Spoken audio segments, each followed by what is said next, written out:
Chers amis astronomes, bonjour, bienvenue sur la chaîne Fred l'Astronome, je suis Frédéric Bertoni et j'espère que vous allez bien.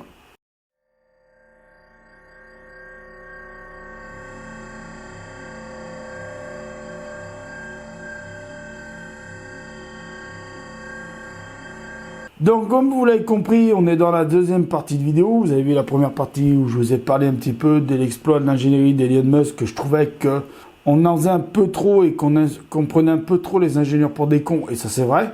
Juste tout ça, on a fait travailler, Elon Musk a fait travailler des ingénieurs dans son usine, tout ça pour faire une fusée, une belle fusée qui marche très bien. Tout ça pour envoyer une voiture, ça j'ai pas compris.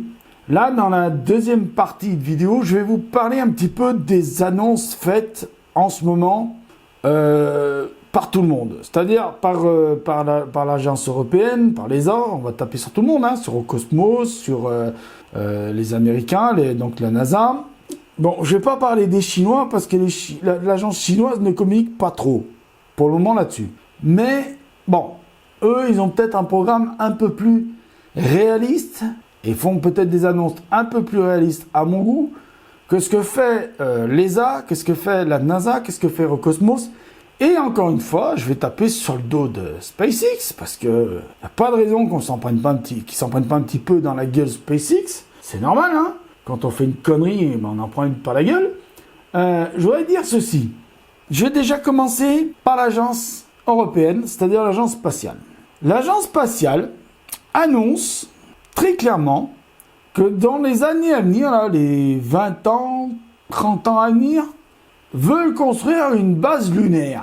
Je vous le dis tout de suite, les 20 ans ou 30 ans à venir, c'est-à-dire 20 ans, 30 ans à venir, si on fait le calcul de maintenant, ça ferait même 10, 20, 30 ans à venir, ça ferait 2040, 2060, ou 2050, si vous préférez. Enfin bon, dans ces taux-là, dans cette fourchette-là. J'y crois pas. J'y crois pas. Vous imaginez une base lunaire. Merde. Attendez, réfléchissez. Une base lunaire. Déjà, les Américains, pour aller sur la Lune, ça leur a coûté un tas d'argent. Au jour d'aujourd'hui, ils n'ont pas de budget pour refaire simplement ce qu'ils ont fait en 69. Ils n'ont pas de budget, c'est clair, net et précis. Le Congrès américain ne leur donnera jamais le budget pour ça. Et vous savez que le budget de la NASA, donc de l'agence spatiale américaine, la NASA, est beaucoup plus gros que celui qu'on a, nous, les Européens. Donc, les Européens veulent aller sur la Lune et construire une base lunaire pour les 10, 20, 30 ans à venir. Ah, mais, oh, si ça, c'est pas un buzz de communication de ce que vous voulez, on va où? Donc déjà, je peux vous dire que ça, c'est irréaliste pour le moment. Alors, j'ai bien dit pour le moment. J'ai pas dit que ça se fera pas, j'ai dit que pour le moment, c'est pas... Je vais même vous dire, c'est même pas à l'étude. J'en suis sûr, mais je pourrais faire un pari, mais j'en suis sûr qu'au sein de l'agence spatiale européenne, c'est même pas à l'étude. Il y a peut-être un ou deux petits chercheurs qui font un peu de croquis comme ça, qui donnent des idées, ou qui essayent peut-être... Alors, il y a un truc, Ils ont, par une espèce d'imprimante, je sais plus comment elle s'appelle, une imprimante qui prendrait un peu comme il y a sur la Lune comment on appelle ça, de la poussière lunaire, quoi. On va dire ça pour être plus simple, pour simplifier. De la rigolite, voilà, de la rigolite lunaire. Et ils auraient réussi à construire une espèce de brique avec. Mais, pensez bien que pour faire une base sur la Lune, il va pas falloir une brique. Parce que je sais pas comment on va protéger les astronautes avec une brique, hein. Sur la Lune, il faut revenir réaliste, hein. Faut être un petit peu réaliste, hein.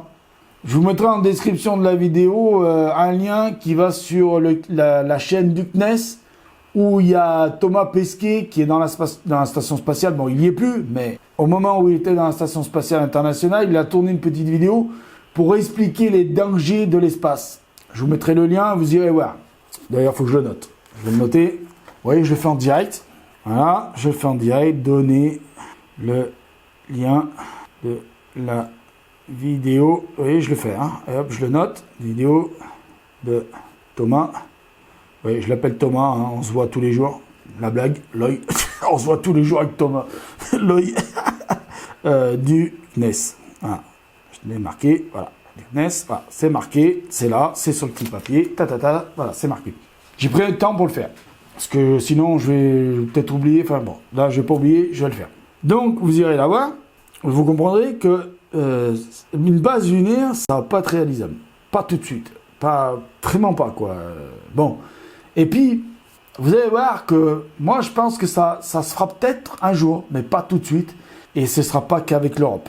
Ça sera certainement avec, je vous dis, comme je vous ai expliqué pour la vidéo de la colonisation de Mars, il faudra forcément réunir toutes les agences spatiales qui sont actuellement capables d'aller dans la Lune, dans l'espace ou capables d'envoyer des sondes dans l'espace. C'est-à-dire capables de faire de l'exploration spatiale soit par des sondes, soit envoyer des hommes dans l'ISS ou qui ont déjà envoyé des hommes dans l'espace. Donc il faudra passer par là. Il faudra passer à réunir les compétences de toutes les agences spatiales.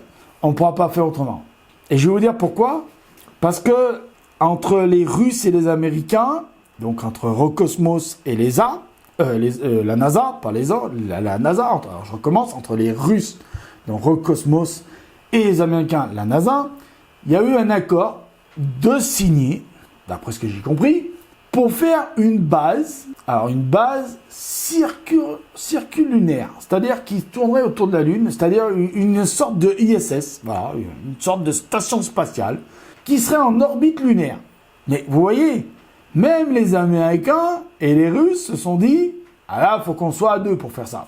Donc vous imaginez bien que déjà une ISS, il a fallu les Ricains, il a fallu les Russes, il a fallu les Européens, les Japonais, les Canadiens, je crois même qu'il y a les Brésiliens qui ont mis un peu des sous dedans. Donc voilà, il a fallu quand même qu'il y ait des gens qui mettent de l'argent et qui mettent aussi leur savoir d'ingénieur pour faire l'ISS, et qui est là à 400, 500 km au-dessus de notre tête. D'accord ? La Lune, c'est pas 500, 400 km au-dessus de notre tête, c'est 400 000. Donc c'est loin. Donc ça va coûter beaucoup plus cher de faire une sorte d'ISS là-bas. Donc vous pensez bien que pour revenir un petit peu sur l'idée de l'agence européenne, qu'une base militaire là-bas, je suis désolé de le dire, mais ça va encore coûter un pognon fou ça aussi. Je suis désolé de revenir là-dessus, on est obligé de le dire que ça va coûter cher parce que c'est le nerf de la guerre l'argent. Voilà. Même si sur Terre il y a des gens qui n'ont pas à se plaindre, qui sont bourrés de pognon, qui dépensent sans compter, eh ben c'est pas pareil pour les agences spatiales, même pour les plus puissantes, les Américains, les Russes, les Chinois. Et bon, l'Europe, hein, on va quand même pas nous mettre à la poubelle non plus encore. Hein. Mais vous voyez bien qu'ils font tous des annonces qui sont irréalisables. Mais totalement irréalisables pour le moment. À moins qu'on se mette ensemble. Qu'on se mette tous ensemble, comme on a fait pour la Station Spatiale Internationale, qu'on fasse un consortium d'agences spatiales et qu'on se mette d'accord. Toi, tu peux faire quoi? Ça? Bon, ok, tu fais ça. Toi, tu fais quoi? Bah, tu fais ça? Ok. Bon, nous, on va faire ça. Vous allez faire quoi? Ça? Ah oui. Vous, les Canadiens, tiens, vous arrivez? Ah, bah, vous nous proposez de faire un bras? Bon, ok, on prend le bras. Voilà. Comment ça s'est passé, ISS? Eh ben, si tout ce qu'annoncent les agences spatiales, et je parle des agences spatiales publiques, je parle pas du privé. Vous allez voir que je vais venir sur un truc du privé. Là, je vais en mettre plein la gueule à SpaceX. Parce que annoncer ce qu'ils annoncent, SpaceX, c'est complètement c'est irréalisable. Déjà que là, on parle de la Lune, on parle pas de Mars. Vous allez voir que SpaceX, lui, Elon Musk, il est encore plus fort. Donc, il faudra quand même qu'on se réunisse tous ensemble. C'est pas irréalisable, mais dans l'idée de départ, c'est irréalisable. Que l'Europe toute seule se dise, nous, on va faire la base sur la Lune. Vous, les Américains et les Russes, faites votre station spatiale autour de la Lune. Non. On aura besoin de s'entraider. Tout le monde aura besoin de tout le monde. C'est pas comme ça que ça marchera si chacun de notre côté, on fait quelque chose. Non, ça marchera pas. Maintenant, je vais finir la deuxième partie de vidéo et là, je vais vraiment pas me faire des amis. Parce que je vais encore taper sur SpaceX. Mais c'est pas grave, je m'en fous. Moi, je dis les choses comme elles doivent être dites. Et je dis pas les choses que les gens voudraient entendre pour que je m'en fasse des amis. Je suis pas là pour ça. Je suis pas là pour me faire des amis, juste pour me faire des amis. Moi, je me fais des amis parce que je me fais des abonnés, parce qu'ils pensent que ce que je dis, c'est valable. Et tant mieux. Après, je dis pas que j'ai la science infuse et je dis pas que j'ai raison sur tout. Mais là, on va voir que ce qu'a annoncé SpaceX, ça va être complètement irréalisable. Et surtout pour la date qu'il a. SpaceX annonce, écoutez bien, Parce que moi, j'espère que ça va pas me reprendre, mais j'ai piqué un fou rire, mais de dingue. SpaceX, par leur patron Elon Musk, annonce qu'en 2024, ils vont construire un village, mais pas sur la Lune. Non, allez, c'est Elon Musk, les mecs, pas sur la Lune. Non, lui, il veut construire, excusez-moi, un village sur Mars, pour coloniser Mars. Non, mais attendez, en 2024, lui, il dit, ça y est, moi, c'est bon, j'ai fait ma fusée, machin EV9, je vais faire ma big fucking rocket, et avec ma big fucking rocket, avec ma EV9, moi, je vais sur Mars, et je vais faire un village sur Mars, carrément, pour coloniser Mars. Mais bien sûr, mais tout à fait, mais pourquoi pas? Non mais... Et la marmotte, elle plie le chocolat dans le papier d'aluminium aussi, non? Hein? Et les vaches, elles ont des ailes et elles volent, hein? Et les poules, elles ont des dents. Non mais attendez. Alors, je reconnais que c'est un formidable coup de com'. C'est un formidable coup de pub. Mais il faut arrêter de prendre des gens pour des cons. Faut arrêter de prendre des gens pour des cons.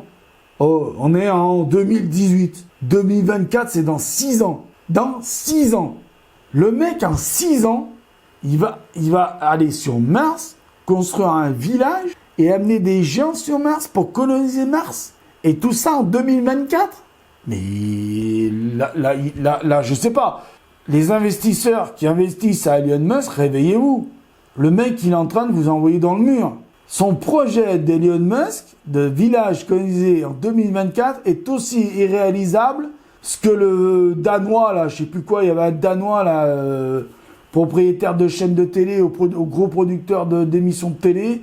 Il voulait envoyer des personnes sur Mars à un voyage sans retour pour faire une émission d'enfermement, enfin de télé-réalité. Attendez, vous l'avez vu, vous, l'émission passée à la télé? Vous avez vu des images? Non. Bon, ça veut bien dire, parce que ça veut dire que son truc, il est réalisable au mec. Donc, 2024, là, je vous mets un billet de 500 boules sur la table, il n'y aura pas un homme sur Mars. En 2024, il n'y a pas un homme. C'est dans 6 ans.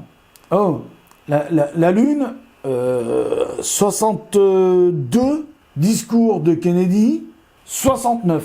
Et encore, c'est parce qu'il y avait cette fameuse compétition entre les Ricains et les Soviets. C'est parce qu'il y avait cette fameuse compétition. C'est ça qui a motivé les ingénieurs, les astronomes, et tout le bordel, les astronautes plutôt, et tout le bassin derrière pour gagner cette course, parce que c'était une course. Aujourd'hui, c'est plus une course qu'il faut faire, les gars. C'est fini, ça, de dire on va faire une course, on va se battre contre les Chinois et on va gagner contre les Chinois.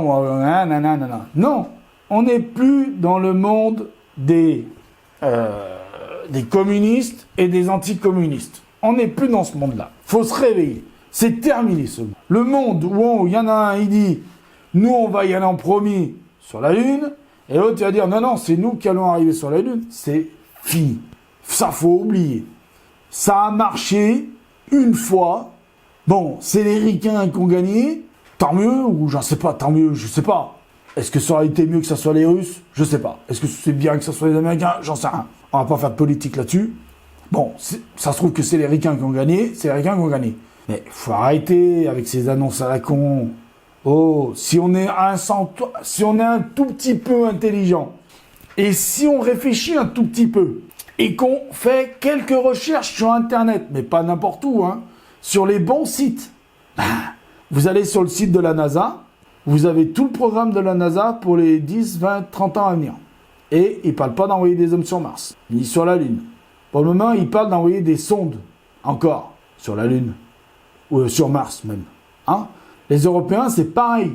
Ils ont des missions avec des sondes, pour le moment, dans leur programme. Ils n'ont pas des missions à envoyer des gens sur la Lune ou des gens sur Mars. C'est des sondes. Les Américains, ils ont aussi un gros programme sur Jupiter et Saturne. Encore une fois. Les Européens aussi. Ils ont aussi encore une grosse mission à sonde avec sonde d'exploration sur Jupiter et sur Uranus. Et ça, c'est pour les 10, 30, 40 ans à venir. Et il n'y a pas encore dans le programme, on va envoyer des hommes sur la Lune, on va dire des gens sur la Lune et des gens sur Mars. Pas encore. Allez voir par vous-même. Arrêtez d'aller sur les sites de la NASA et de regarder la première page. Allez farfouiller un petit peu sur les sites. Allez farfouiller, allez mener votre enquête.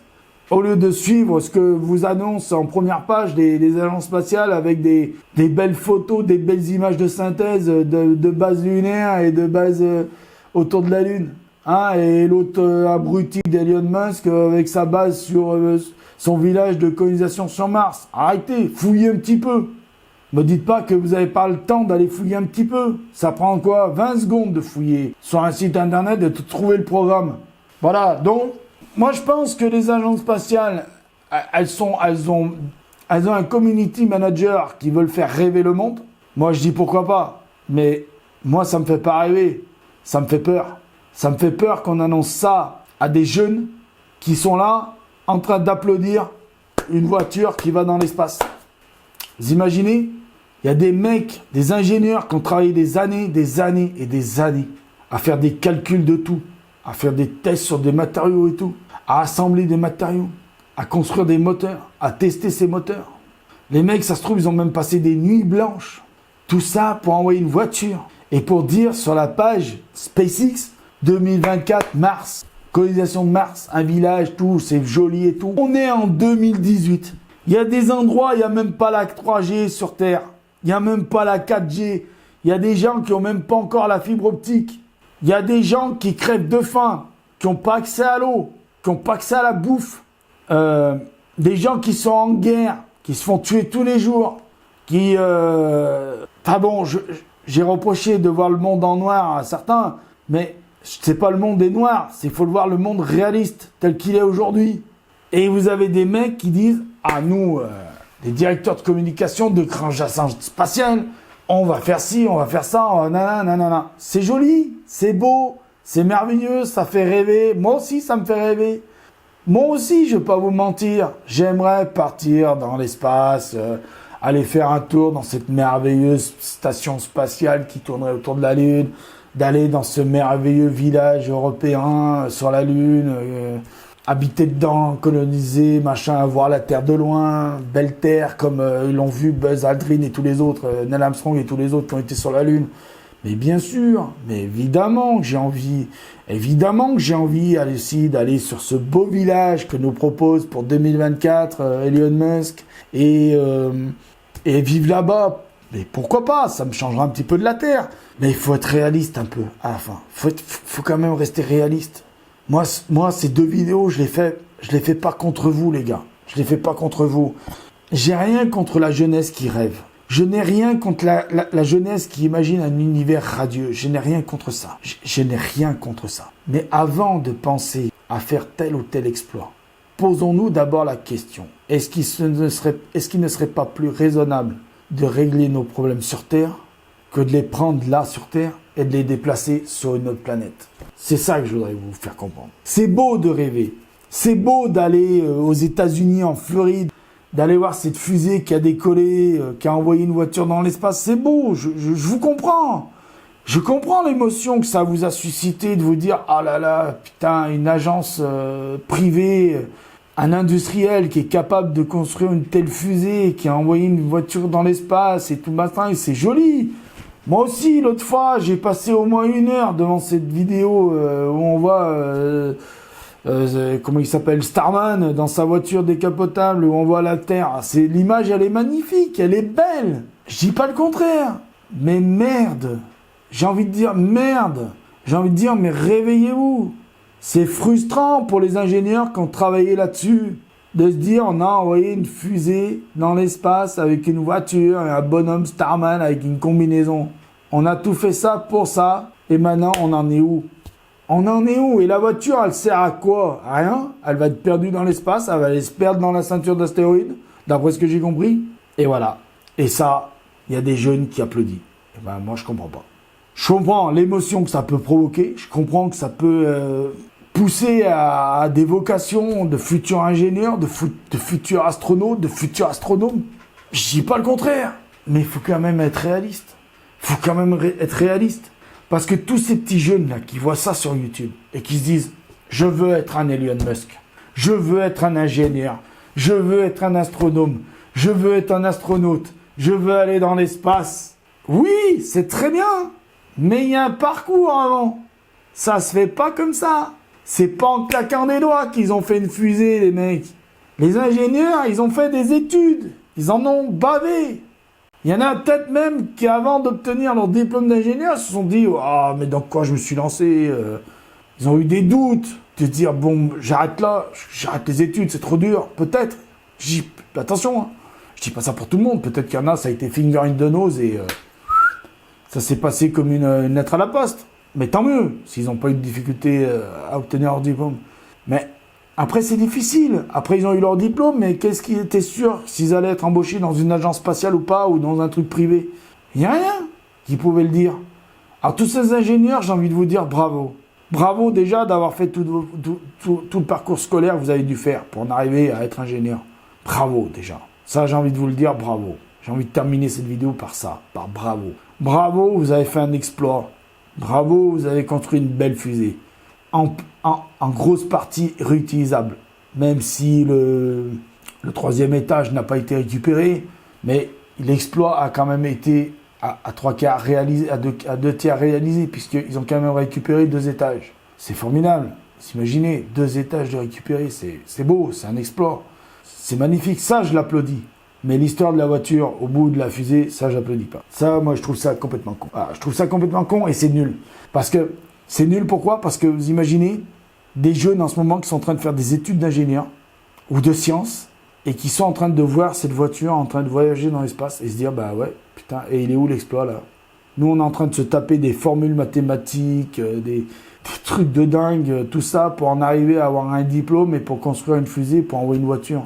Alors je sais, il y en a qui vont me taper sur la gueule en me disant ouais, dans les commentaires, il y en a qui vont me dire ouais, t'es un connard, tu comprends rien, machin. Si, j'ai compris l'exploit. J'ai compris l'exploit des ingénieurs. J'ai compris l'exploit d'avoir construit cette fusée à partir de 3 autres fusées qu'ils ont assemblées. Alors, je simplifie le schmilblick. Je sais très bien que ça a été beaucoup plus compliqué que ça, parce qu'il a fallu faire fonctionner un certain nombre de moteurs ensemble, ce qui n'a pratiquement pas été fait beaucoup, à part sur les grosses fusées comme Saturn V, et puis la future SLS, et puis le Soyuz, qui a beaucoup de moteurs.